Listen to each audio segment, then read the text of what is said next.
fine. Yeah.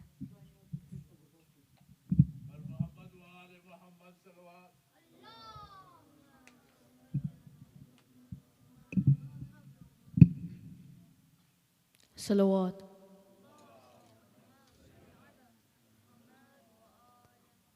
أعوذ بالله من الشيطان الرجيم بسم الله الرحمن الرحيم سبح اسم ربك الأعلى الذي خلق فسوى والذي قدر فهدى والذي أخرج المرعى فجعله غثاء أحوى سنقرئك فلا تنسى إلا ما شاء الله إنه يعلم الجهر وما يخفى ونيسرك لليسرى فذكر إن نفعت الذكرى سيذكر من يخشى ويتجنبها الأشقى الذي يصلى النار الكبرى ثم لا يموت فيها ولا يحيا قد أفلح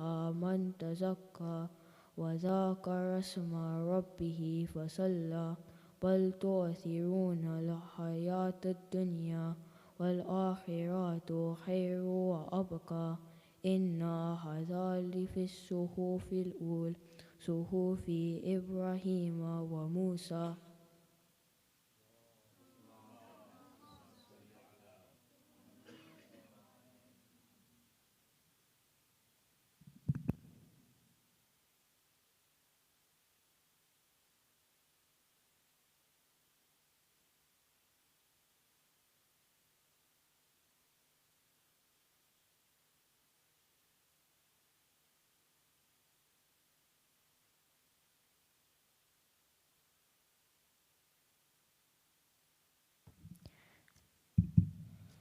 Wa Muhammad wa ali Muhammad salawat.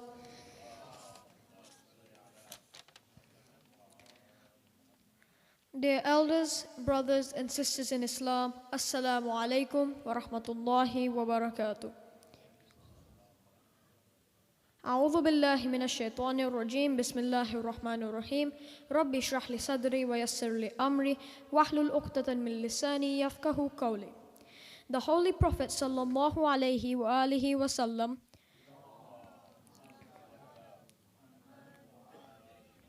has said, "Verily, Hussein is the shining light of guidance and the ark of salvation." There are multiple examples of bravery, courage, and sacrifice during the tragedy of Karbala. Tonight, I will briefly talk about two, On and Muhammad, the sons of Bibi Zainab salamullahi alayha. Allahumma salli ala Muhammad wa ali Muhammad. On the eve of Ashura, Bibi Zainab was with her two sons. She told them, "Be the first ones to sacrifice your lives." On the day of Ashura, she said, "If Ali Akbar dies and before On and Muhammad, how will I be able to face our mother on the day of judgment?" She said this to Imam Hussein alayhi salam. On and Muhammad were the two courageous and brave sons of Bibi Zainab. On the day of Ashura, they sacrificed their lives along with the rest of the family of Imam Hussein alayhi salam. They had tried to ask for permission to fight from the Imam since sunrise, but had been denied multiple times, just like the other children. Eventually, On and his brother Muhammad were given permission to fight, as a result of Bibi Zainab practically begging Imam Hussein alayhi salam for them to become shaheed. They charged onto the battlefield, the blood of Ja'far ibn Tayyar and Ali ibn Abi Talib flowing in their veins. Eventually, they were separated and attacked from all angles. When their bodies were brought back to the tent, all of the ladies cried and did martyrdom for the two young boys, except one, Bibi Zainab. Instead, she performed sajda and thanked Allah subhanahu wa ta'ala for accepting them as a sacrifice for Islam. Subhanallah. We have a lot of lessons that are to be learned from the tragedy of Karbala. One of them is to sacrifice what you love in the way of Allah, as Bibi Zainab did with her two beloved sons. Assalamu alaikum wa rahmatullahi wa barakatuh. Wa Muhammad wa ali Muhammad salawat.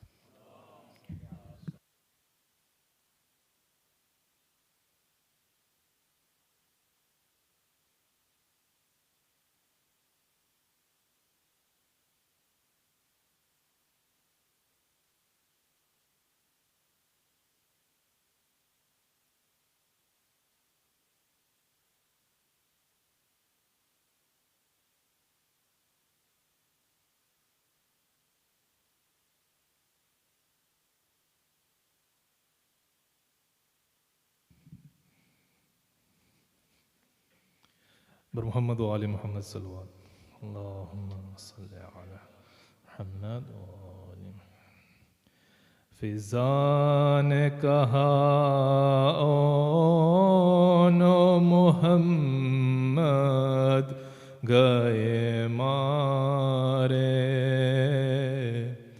دریا کے کنارے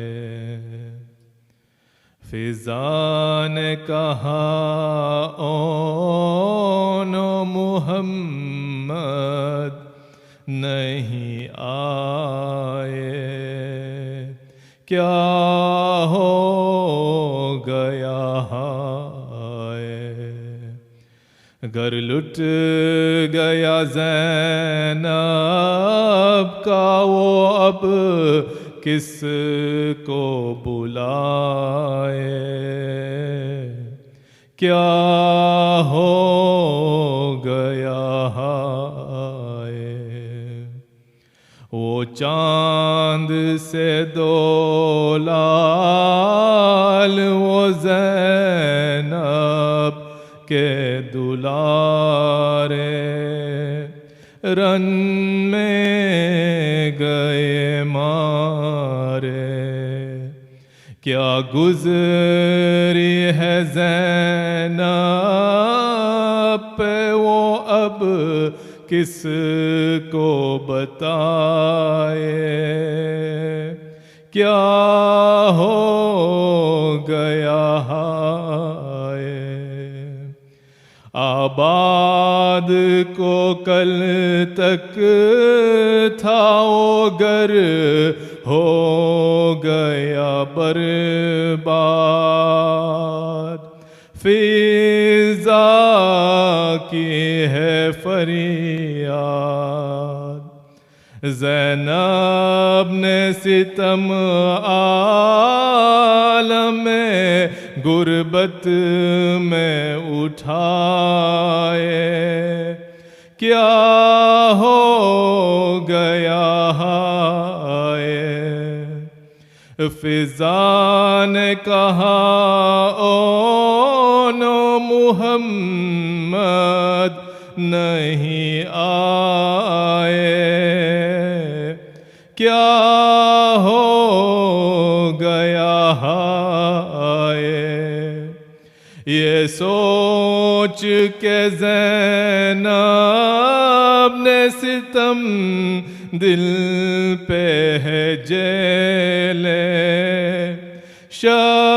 شبیر سے پہلے غم اون محمد کا بلا کیسے منائے کیا ہو گیا ہے بے گور و کفن رن میں ہے شبیر کا لاشا ہم پر ہے ستم کیا دکھیا کو مصیبت میں یہ بات رلائے کیا ہو گیا ہے جلتے ہوئے خیمے میں وہ بے پردہ کھڑی ہے یہ سوچ رہی ہے جلتے ہوئے خیمے میں وہ بے پردہ کھڑی ہے یہ سوچ رہی ہے عابد کو سنبھالے کہ سکینہ کو بچائے کیا ہو گیا ہے نہ اون محمد ہے نہ قاسم है ना अकबर, ना फौज ना लश्कर, रुदाद मुसीबत की वो अब किसको सुनाए। क्या हो गया हाय, कहती थी मुहिबरन में ये सानी ज़हरा, गर लुट गया मेरा, औलाद पैगंबर को शकी लूटने आए। क्या हो गया हाय, फिजा ने कहा ओ नो मुहम्मद नहीं आए। क्या हो गया हाय। बर मोहम्मद व आले मोहम्मद सल्लल्लाहु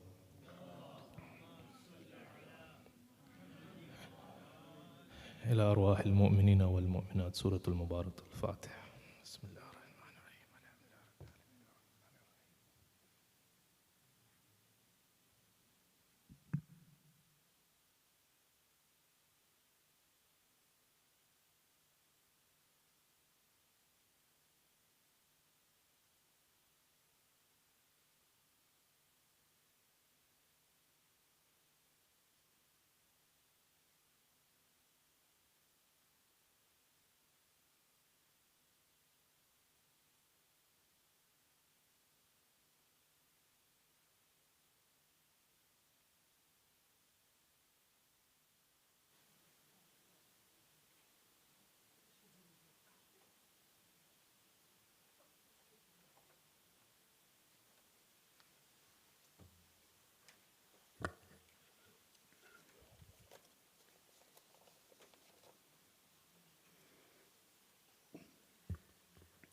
बर मोहम्मद व आले मोहम्मद सल्लल्लाहु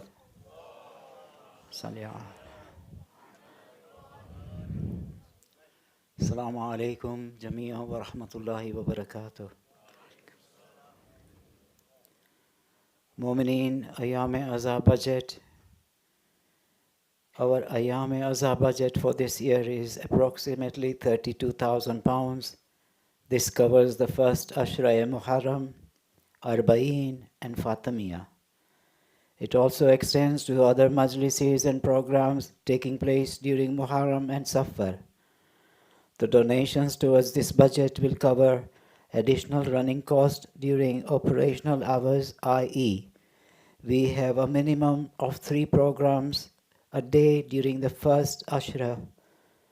Honorarium for the visiting Maulanas and Mulyanis and associated travel costs, cleaning as required, various niyaz including Hazrat Abbas and Ashura niyaz, tea and tabarruk, Sabile Hussain fund and all costs during Arba'een. Brothers and sisters, these 10 nights are upon us and there is no better time to donate in the name of your Muharramin and in the honor of Abu Abdullah al-Husain. We request you to show your generosity and make sure you take part in the supporting the cause and mission of Imam Hussain alayhi salam. Let us inshallah hit our target in the next 10 days. You are kindly humbly requested to forward your donations in the gents section at the Treasury Office to Brother Imtiaz Bimani and in the ladies section, Sister Nargis Baidatu, par Muhammadin wa ale Muhammad salawat.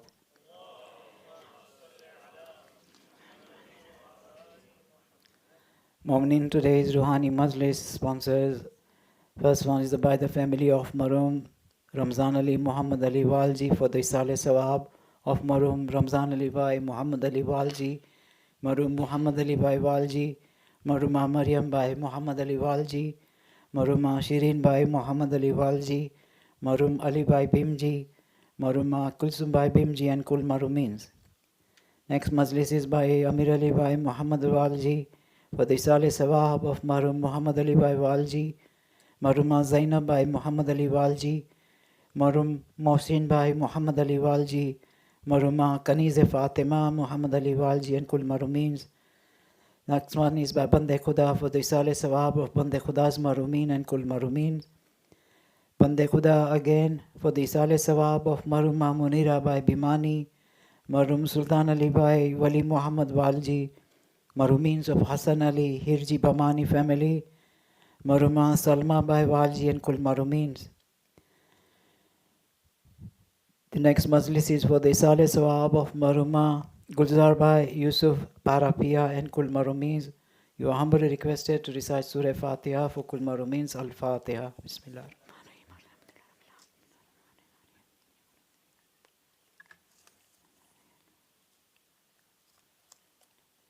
Can I please humbly request all the people sitting here at the front, can you come forwards before the majlis starts? While the majlis is in operation, I humbly request you to please be seated and do not make move around the majlis time. Per Muhammadin wa ali Muhammad salawat.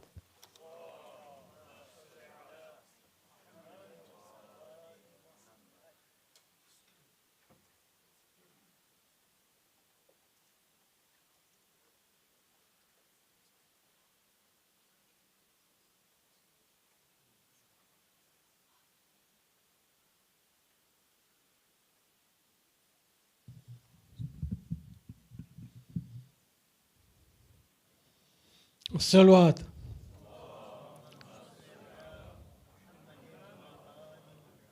زینب کے نورین عین جو سے پر فدا ہوئے، اس کمسینی میں مر گئے ماں سے جدا ہوئے. زینب کے نور عین جو سے پر فدا ہوئے، اس کمسینی میں مر گئے ماں سے جدا ہوئے. کھینے میں لائے دونوں کی لاشیں، یہ کہتے سا زینب تمہارے لال بھی ہم پر فدا ہوئے. کھینے میں لائے دونوں کی لاشیں، یہ کہتے سا زینب تمہارے لال بھی ہم پر فدا ہوئے. بنت بطول کہتی تھی تھامے دل و جگر، میں خوش ہوں تم جو ماموں پہ اپنے فدا ہوئے. صلوات.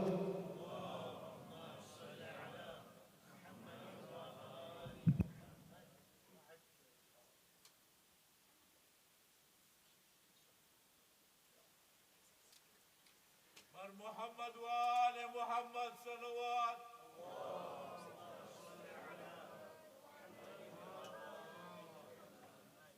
نعرہ تکبیر، نعرہ رسالت، نعرہ حیدری، صلوات.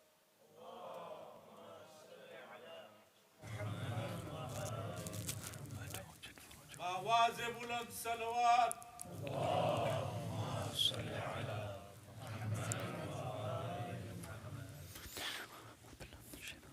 بسم الله الرحمن الرحيم والحمد لله رب العالمين بارئ الخلائق أجمعين باعث الأنبياء والمرسلين والصلاة والسلام على أشرف الأنبياء وسيد المرسلين أبي القاسم محمد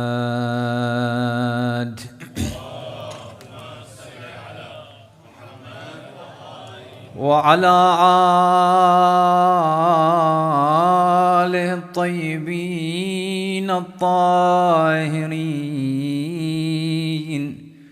المعصومين المظلومين المنتخبين المنتجبين الذين كلامهم نور وأمرهم رشد ووصيتهم التقوى وفعلهم الخير وعادتهم الإحسان وسجيتهم الكرم لا سيما على الحسين المذلوم المقتول المجروح الأدشان المذبوح من القفا في يوم عاشوراء في أرض كربلاء بلا جرم ولا خطأ الذي غسله دم وكفنه رمال كربلاء مقطع الأعضاء مسلوب العمامة والرداء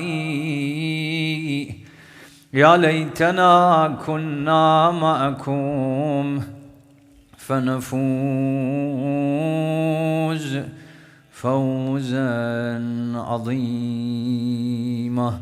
قال مولانا أبو عبد الله صلوات الله وسلامه عليه الناس معادن كمعادن الذهب والفضة. صلوا على محمد وآل محمد.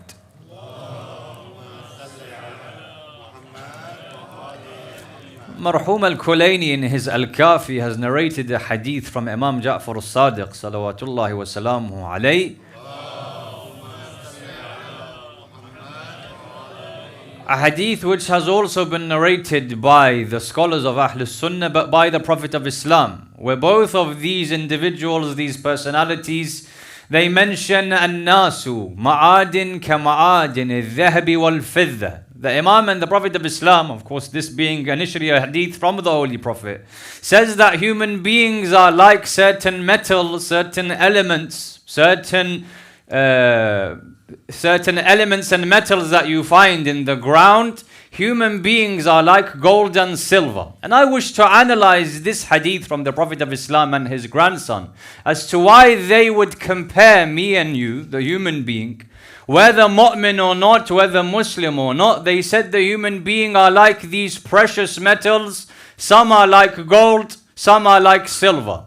And the first question that I have in regards to this issue before delving into this hadith is, why is it that we should even discuss something like this? For often people ask the question when we come on the minbar, and for example, I may spend an hour discussing a certain hadith from one of the A'immah, or a person may discuss one of the ayat of the Holy Quran. People often question and say, what is this to do with me? What is the importance of discussing these things? In fact, there is a trend now that people don't want to listen to ayat of the Holy Quran, ahadith, kalam of Ahlul Bayt alayhimus salatu wassalam. And the reason they don't wish to do so is because they don't understand the effect that discussing the kalam of Allah or discussing the kalam of a ma'soom has on my life and your life.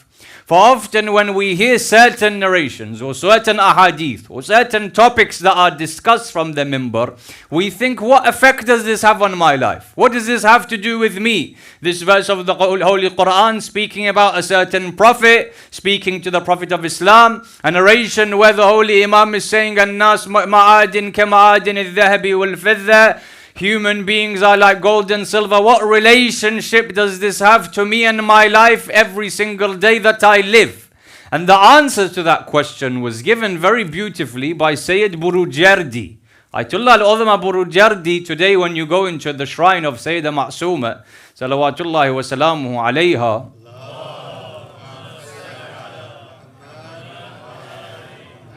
Sayyid Burujardi is buried there. And Sayyid Burujardi, on one occasion, attached to the shrine of Sayyida Ma'sooma is a masjid called Masjidul A'zam. Masjidul A'zam was built by Sayyid al-Burujardi. Till today you can see it. And all of the main lessons, known as Bahath Kharij, many of them take place in that masjid.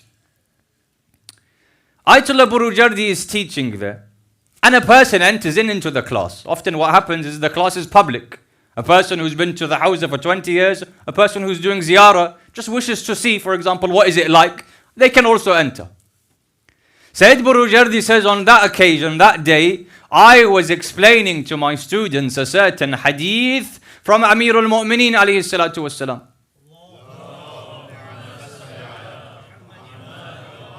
And this individual entered, who I haven't seen for 30 years, who was known to sometimes say things that were inappropriate. Sometimes he'd say things that are incorrect for that setting.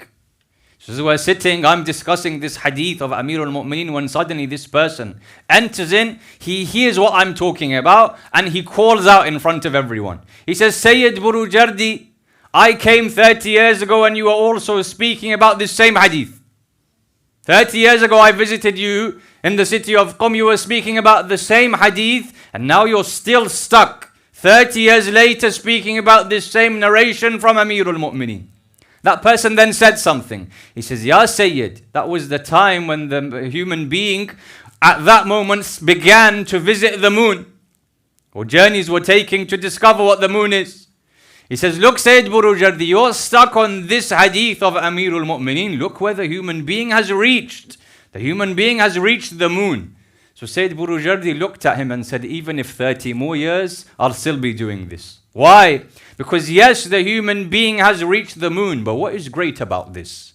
I said, what do you mean? He says, the human being may have reached the moon, but what is the moon? The moon is a makhluq, and that which has been created by Allah subhanahu wa ta'ala. Here when we discuss the kalam of Amir al-Mu'mineen, we're getting to the Khaliq and the Creator.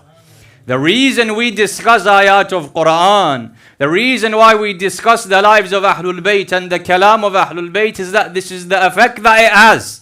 It allows me better to understand myself, that which is around me, and to understand my Lord Allah subhanahu wa ta'ala. Kalam of Ahlul Bayt was there to take me to Allah subhanahu wa ta'ala, which is why they were called Babullah alladhi minhu yu'ta, the door of Allah subhanahu wa ta'ala from which I can enter. And that is why today I wish to discuss this hadith for us to understand better. How is it that Allah has created me and you? What is it that Allah subhanahu wa ta'ala expects from the insan? And what are some of the qualities of the human being as understood from this riwayah? Once this has been understood, the second issue that is raised is generally what was understood from this hadith. Human beings are like metals, elements, those things found in the earth, under the ground. Human beings are like gold and silver. What did the scholars understand from this? Here we know that Allah subhanahu wa ta'ala's messengers, Ahlul Bayt, A'imma, Mursaleen, Anbiya, have similar narrations similar to this one. So here we're being told we are like gold and silver. But likewise you have similar comparisons made. For example, in certain narrations we're told, a mu'min is as rare as kibritul ahmar. Kibritul ahmar is also a type of mineral that is very rare. Some say it doesn't even exist. The mu'min was compared to kibritul ahmar in the sense that the mu'min is so rare to find in the world like this. Or for example, also in Al-Kafi, Al-Kulayni narrates a hadith where the mu'min is called ad-durarul musaffa, a pearl that is completely pure. And so we find this type of imagery and this type of comparison being made. The human being is like gold, the mu'min is like kibritul ahmar, the mu'min is like ad-durrul musaffa. This is something we find. When it came to this specific narration, both scholars of Ahl Sunnah and Tashayyu mentioned the general understanding of what Allah subhanahu wa ta'ala was saying. For when He says we are like gold and silver, Allah subhanahu wa ta'ala is referring to the idea that the Imam is telling us, is referring to this idea that the human being is of different types. And there is ikhtilaf and difference found amongst us. That one person is from one place, another person is from somewhere else. There is difference in our language, in the way that we look, in the way that we speak, in the things that we eat, in the way that you find gold and silver and a diamond and copper, likewise the human being. And this was an ishara and an indication to the idea that Allah subhanahu wa ta'ala, when He created us with this ikhtilaf, with this difference, He created us such due to His hikmah and wisdom. For think about it. If all of the ard and the earth was the same, it looked exactly the same. There's no difference between Peterborough, for example, and the United States and any other part of the world. Everything looks the same. And each human being looked exactly the same, spoke in exactly the same way, came from exactly the same place. Where would be the beauty of this world? When we understand that there is ikhtilaf and difference that has been created. Ikhtilaf in the creation. One looks like this. One place is dry. One place is wet. One place has greenery. One place doesn't. The human beings of completely different types. This difference was a proof of the beauty of the Creator who has placed beauty in His creation. This was one general understanding that the scholars understood from this hadith. But also, in certain books of hadith, they explain this narration in a specific way. They say that this piece of gold, this piece of copper, this piece of silver, before, where would it have been? Where is its origin found? Deep under the earth. And so they make a comparison between the coming of the Prophet of Islam, Muhammad sallallahu alayhi wa alihi wa sallam, and the extraction of gold and silver from the ground. In the sense that during the time of Jahiliyyah, pay attention to what is being said here, it's very profound. In the time of Jahiliyyah and ignorance, human beings were like these metals, these things which may be very precious but buried under the ground. Meaning what? Meaning number one, they're covered in dirt. Number two, no one understands their potential. But the coming of the Prophet of Islam and the announcement of Islam and the revelation of the Holy Quran, the effect it had on my life and your life is similar to when these things are extracted from the ground and the earth and the dust is removed from them. That the coming of any messenger of God, the bringing of revelation from Allah subhanahu wa ta'ala, the reason that this took place is to actualize the potential of the human being. Under the ground, that gold is still gold. Is it actualizing its potential? Of course not. Likewise, during the time of Jahiliyyah, before the Prophet of Islam came, there were people that had potential to be the greatest of muwahhideen, the greatest of worshippers of Allah subhanahu wa ta'ala. But that was unable to be actualized. The coming of the Prophet of Islam allowed that to happen. This was another interpretation that the scholars also gave. The third that was mentioned is that, look, in the way that you have gold and silver, you have people from different families. And in a community, naturally, there will be certain families that are seen to be more noble than others. Certain families that are more well-known, more revered than others. In the way that, for example, gold is more sought after than silver. However, there's something very important that Islam wished to mention. Because after the coming of the Prophet of Islam, there was a lot of this talk. That yes, Rasulullah has come. And now, for example, we're in Medina. But am I to sit next to someone who's from this family when I'm from a noble family? Am I to pray next to someone who is from this area of Hijaz when I am from this family of Hijaz? And so in response to the idea that we are more noble than them, we are greater than them, why should we sit and pray and eat next to them? This hadith came into play. Why? Because think about it. You may have the most best gold in front of you. You've just extracted it. However, it's completely filled with impurity. On the other hand, you may have a small piece of metal. It doesn't look as attractive as gold. People don't run after it as much as they run after gold. But it is completely pure. What is more beneficial to me and you? That which is filled with so much impurity that it would take me so long to remove that impurity? Or that which may not, in the eyes of the people, be as expensive, be as luxurious, but it is completely pure? Of course, that which is more beautiful and beneficial to me is the second type. Likewise, we were being told in this narration that yes, there may be someone who has a beautiful family and his lineage is noble, But if their heart is impure, Allah subhanahu wa ta'ala and the Prophet of Islam doesn't give precedence to them just because of their lineage.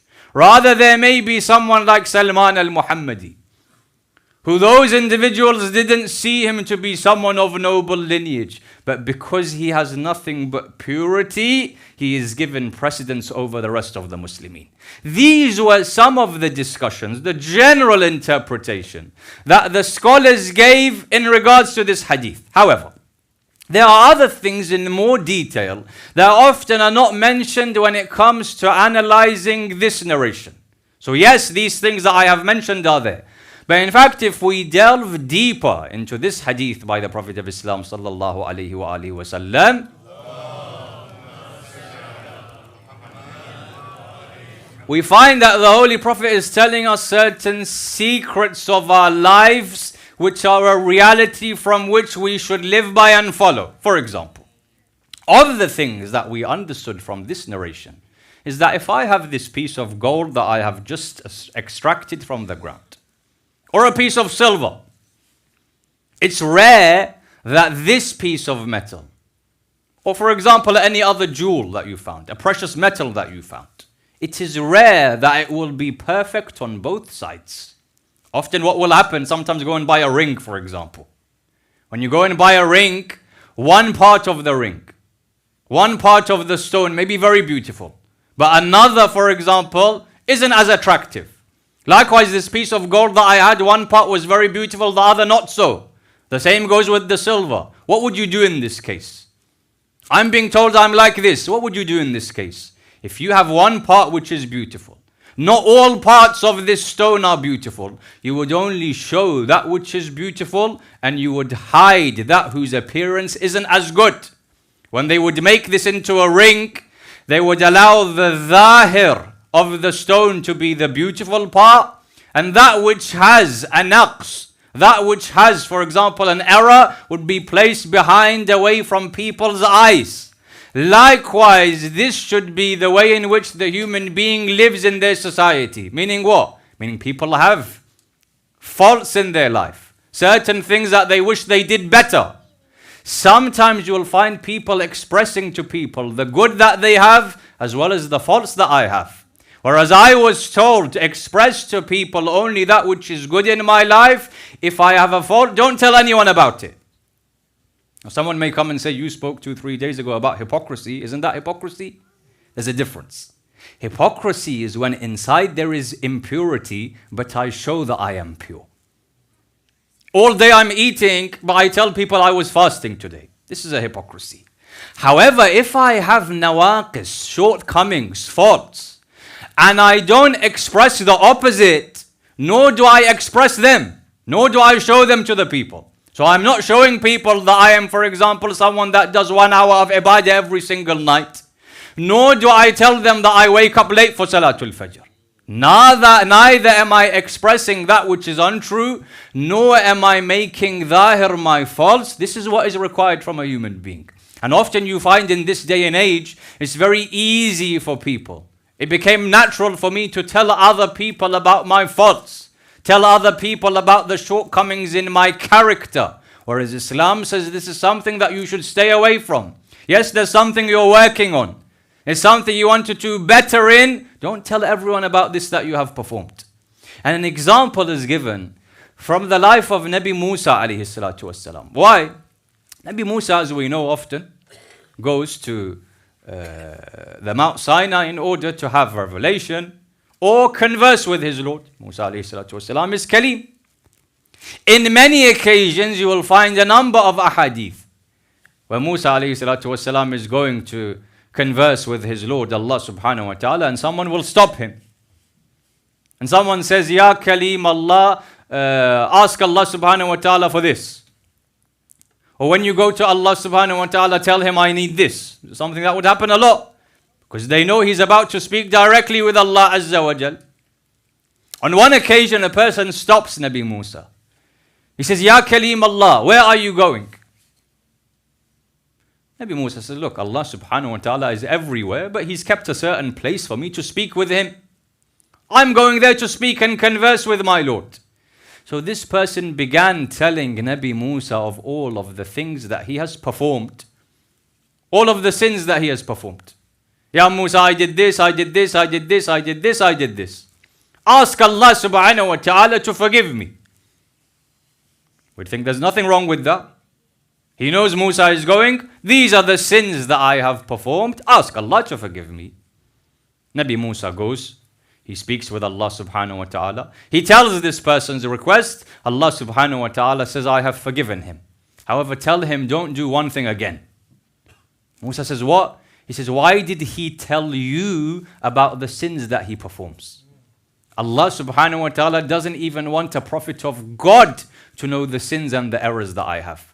Why did he tell you of the sins that he performed? He could have just said, Musa, ask Allah subhanahu wa ta'ala to forgive me of the sins that I have committed. Why did he go in detail and say 1, 2, 3, 4? Because now, O Musa, whenever he sees you, he will feel embarrassed because you know of that which he has performed, the sins that he has performed in his life. Likewise, here we were told, you are like gold and silver, you will show the best part of you to others. If there are any shortcomings that you're working on, don't tell everyone about this. Work in improving them. Don't inform people so that you would also be humiliated in your society. This was one understanding also that we were taught. The second thing that the scholars mentioned in detail about this hadith is very interestingly, the Holy Imam and the Prophet of Islam mentioned gold. And when you look at gold and silver, they have a very important property. For we find there is a word in Arabic that refers to the way within which gold and silver is treated. As I just said, as soon as this is extracted from the ground, it will be impure. How is it that I make this gold pure? He said in Arabic, the way that you would make it pure, there is a certain word that is used, imtahana dhahab. Imtahana refers to heating up this gold. When you heat it up, what is the effect? The effect is that impurity is separated, what remains is pure. And it's from this statement and from this term, imtahana dhahab, that we get the Arabic word imtihan. Imtihan means what? Trials and tribulations. When we were told you are like gold and silver for this exact same reason, that in the way that this gold, when it is heated, the effect is always positive. The effect is now there is no longer impurity that remains in this gold. Likewise, when the human being, especially the mu'min, is tested, the result of the test that comes from Allah subhanahu wa ta'ala is always positive. That when I'm tested by Allah Azza wa Jal, I find myself closer to my Lord. I find the sins that I have performed are to be forgiven before I reach the next world. Imtihan in the way that it was good for the metal, it was also good for the nafs of the mu'min and the human being. And in the way that that person who wishes to make his gold pure, would he ever heat it up so much that it would damage the gold? Of course he wouldn't. He knows that this is counterproductive to heat it up so much that now the gold is damaged. Likewise, the promise of Allah subhanahu wa ta'ala. The human being is tested, the mu'min is tested. But never is the mu'min or mu'minah tested more than they are able to bear. As we understand, never has a human being gone through a test of Allah subhanahu wa ta'ala and come out further away. You've always gone through a test from Allah subhanahu wa ta'ala and the result is that you're closer to Allah azza wa jal. Even if me and you, we don't realize it at this moment in time. I remember there was one of the senior scholars in the Hawza. He was one of the students of one of the Maraji. He came and said, look, this Marji, we don't know who it is, had a problem in his life. When the Marji has a problem, who's he going to speak to? He's going to speak to another Marji of Taqleed. He says he went to visit another Marji of Taqleed and he told him of his problem, this imtihan. So even he didn't realize what is the benefit of this test that Allah subhanahu wa ta'ala has given me. Said he came to him, he says, look, when I'm outside of the house, I go to the masjid, I go to the shrine, I go to teach. I have utmost respect in front of the people. They stand up for me, they kiss my hand, they do this, they do that, they respect me more than I deserve. As soon as I come home, he's saying to the other marji, my wife disrespects me so much. He says, why is this? I'm thinking Allah subhanahu wa ta'ala gave me so much izzah outside of the house. As soon as I enter into the house, why are you sitting like this? Why didn't you eat this? Why did you come late? She disrespects me as if I'm a small child. Why is Allah subhanahu wa ta'ala giving me this imtihan? What did I say? The result of the imtihan. The gold becomes pure. The naqs and the deficiency is removed. So the other marja said, you should thank Allah subhanahu wa ta'ala for this. He says, why? He says, because think about it. Outside of the house, you have so much izzah and honor in front of the people. If you had the exact same honor inside of the house, you would become arrogant and your ego would be big. Allah subhanahu wa ta'ala wishes to make you humble. Therefore, yes, your family members may treat you in one way and those outside of the house treat you in another. This is part of the purification that Allah subhanahu wa ta'ala has given you. And so the second reason that the scholars mentioned was a deeper understanding of this hadith was that gold and silver is heated to remove its impurities. The mu'min likewise goes through imtihan in order to be free of the impurities of his or her nafs. The third thing then that we were taught is that if you look at this piece of gold, this piece of silver, that which I have just extracted from the ground, this precious metal, sometimes will be very valuable. Some of them not so valuable. Why? I've taken it out from the ground. How do I know this is going to be very expensive? This is something that is of the greatest value. You'll notice, for example, when a piece of jewelry is made that is very expensive. When you look at it from far away, it seems perfect. It seems beautiful. The closer you look at it, and the small angles that you look at this stone with, also it will be perfect. There are also other things. From far away, they look very beautiful. As soon as you start to look at it in detail, you notice that there is an error here, there is a fault here. There is an imperfection on this side. Likewise, this was the state of human beings. There are those that from far away you think this person is close to Allah subhanahu wa ta'ala. We don't realize. If I was to analyze their life slightly more closely, I would see all of the imperfections that they have, that their value is not that high. In opposition to those who are truly people of God. Those that are truly people of God, whether they are looked at from far away, holistically, or whether you look at small parts of their life, you find nothing but perfection. You find nothing but beauty. The smallest things in their life they take care of in the way that this stone, when you look at its small parts, and it has nothing but perfection, its value increases. The exact is the same for the human being. And I'll explain what I mean. There is a companion of the Prophet of Islam, Muhammad sallallahu alayhi wa alihi wa sallam, by the name of Abu Dujana al-Ansari. Abu Dujana fought in the Battle of Badr and Uhud. He was someone that would be with the Prophet of Islam. The books of history mention that in Masjidun Nabawi in Medina, the Prophet of Islam leads Salatul Fajr. And Abu Dujana, every single day, stands in Jama'ah for Salatul Fajr. After Salatul Fajr finishes, the Prophet of Islam recites certain ta'qibat, certain prayers after the Salah. And as we know, there are certain effects in the ta'qibat that you won't find anywhere else. For example, we're told, especially for an increase in rizq and sustenance, especially the ta'qibat of Fajr, if a person stops, they stay in the same position that they are. So I've just done tashahhud and salam. In the same position I am. If I do certain ta'qibat, narrations say this is more effective in increasing your rizq than if you would be traveling across the lands trying to work. So it's not saying don't travel in the land and work. It's saying this is how effective this is in increasing your rizq, that after salah, especially Salatul Fajr, you do ta'qibat. And within brackets, you'll notice often, certain people, as soon as the salah has finished, they go straight to perform nawafil. Maghrib has finished, straight away they stand and perform nawafil. This is good, but there's something better. The best of ta'qibat that you are told to perform first. After this has been done, then you do the nawafil. Is what? Is the tasbih of Az-Zahra alayhi salatu wassalam. Allahumma salli ala. Why? Because the narrations say one tasbih of Az-Zahra alayhi salatu wassalam equals 1,000 recommended units of prayer. And so it is better that first you do the tasbih, then if you wish to perform nawafil, you perform nawafil. Most people do what? They perform nafilah first, they don't have time, they leave the tasbih. This is the order that should be done. So the Prophet of Islam after salah is doing ta'qibat. Abu Dujana, every single day, he performs salah, he gets up, he leaves.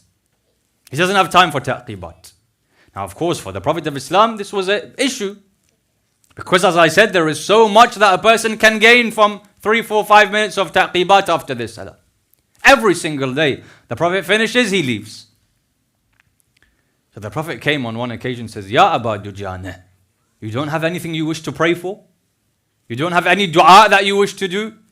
He says, Ya Rasulullah, of course there is. He says, why then do you not perform the ta'qibat when I stand up, sit after Salatul Fajr and we recite certain things and that is the time for dua? He says, Ya Rasulullah, there's a reason. My house in Medina, the neighbor has a tree which has dates. During the night time, the wind blows and pushes a lot of his dates into my front courtyard, front garden. By the time I leave salah and I come home, my children are awake. What did I say?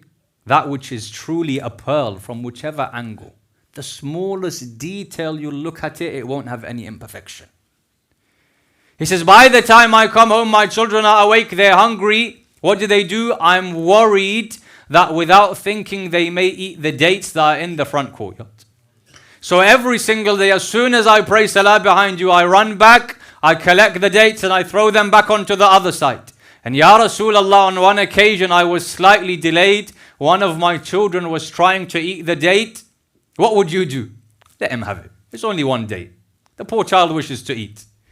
Abu Dujana, do you know what he did? He grabbed it from the mouth of his child, threw it back onto the other side and said, Oh my son, don't be a reason that I am humiliated in the akhirah.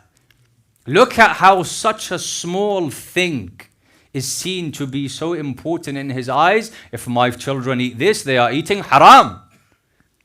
I'll be responsible for my children eating haram, even such a small detail they care about. These are the people of Allah subhanahu wa ta'ala. And so the hadith said there are some from far away, they seem beautiful. When you try to analyze small details in their life, you find imperfections in opposition to that which is a pearl or a diamond or that beautiful piece of gold. The final thing then that was mentioned by the scholars about this hadith from the Prophet of Islam and Imam as-Sadiq alayhi salatu wassalam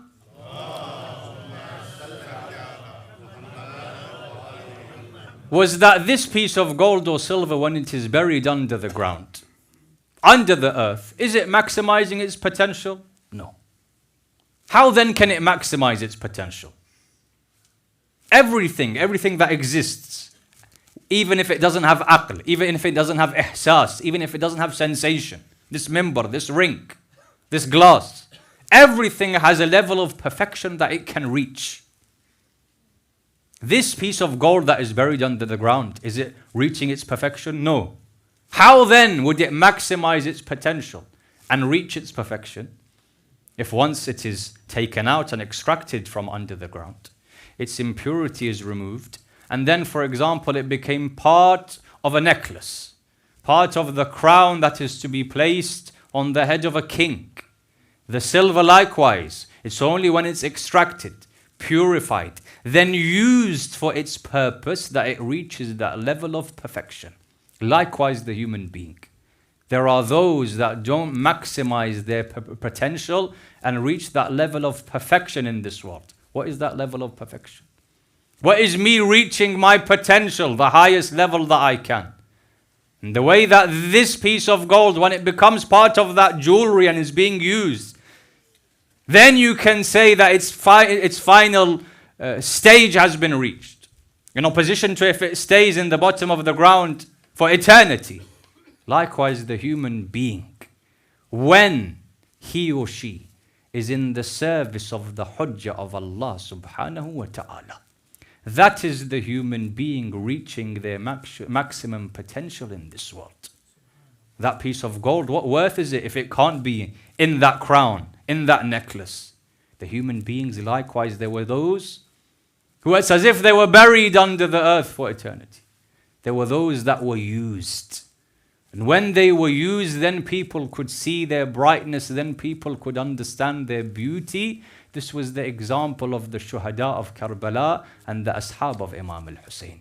For they were like these diamonds, these pieces of gold, that were placed in that crown for everyone to see, the crown known as Abu Abdullah al-Husayn alayhi salam. This is them reaching their final potential, reaching that perfection that I give everything in my life for the grandson of the Prophet of Islam.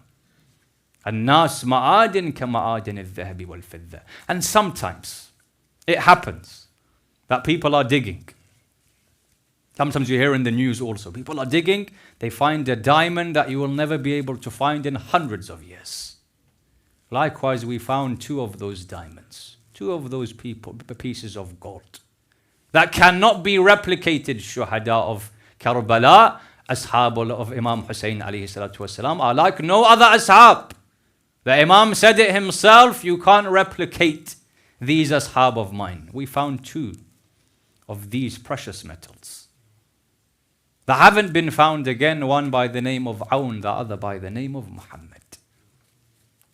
Because even though they are in the beginning of their youth, they have one worry in their heart, and that is that the children of Husayn alayhi salatu wassalam die before we leave this world.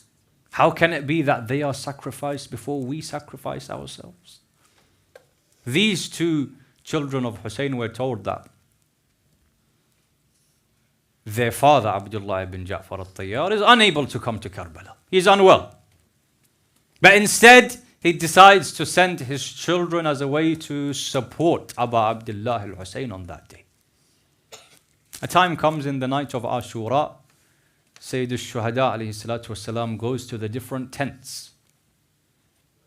He goes to the tents of the different people there, and the narrations say that the ashab of Sayyid al-Shuhada lahum dawiyun kadawiyin nahl. The sound that a bee makes, we could hear that type of sound, i.e. all of them are either in ruku or sujood or Quran, spending the last night that they have on this earth in ibadah. Sayyid al-Shuhada said, I would come to one tent and I would see, for example, the mother of Qasim encouraging Qasim and saying, make sure that you protect your uncle Abu Abdullah. I would go to another and see the same thing. Akbar's mother is telling Akbar the same, that make sure that you protect Abu Abdullah, your father, on that day. He says, I would come to the tent of my sister Zainab, and Sayyidah Zainab would be saying, what shame will it be for me on the day of judgment in front of my mother Fatima Zahra. If Husayn's children are killed first and my Aoun and Muhammad are still alive, make sure that you sacrifice yourselves on that day. And so a time would come on the 10th of Muharram, when the companions of Abu Abdullah al-Husayn are sent forth to the battlefield one after the other. The other companions would say, we shall go first before Banu Hashim go, until a time comes all of the other companions have been killed, and all that are left are the members of Banu Hashim.